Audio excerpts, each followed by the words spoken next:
حيوانات غريبة لأول مرة رح نشوفها. بعمركم سمعتوا الكوكب الأخضر بالإمارات؟ ما بعرف شو اسمه هاد، بس بتوقع سيمون.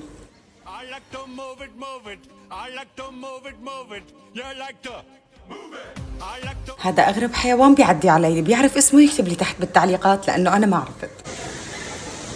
يا لطيف، هي شو بتشبه عمتي؟ هلا هي عرفتها، هي جاجا يادي. هلا هدول ببغاءات، بس ما شاء الله أنا أول مرة بشوف هذا اللون. هلا هذا بيشبه الطاووس بس مش طاووس. يا جماعة معقول هذا عصفور؟ هلا قالوا لي إنه هذا اسمه الكسلان، بس صراحة ما بعرف هو ليش كسلان، شكله ما كان يدرس. أنا نص ساعة واقفة عم بضحك على هدول، بس ليش ما بعرف. يا عمري شو كيوت هذا القرد أو السعدان، ما بعرف شو بس كيوت. أنا هيك بلشت أخاف ولازم انسحب. بشوفكن بفيديو جديد، باي باي.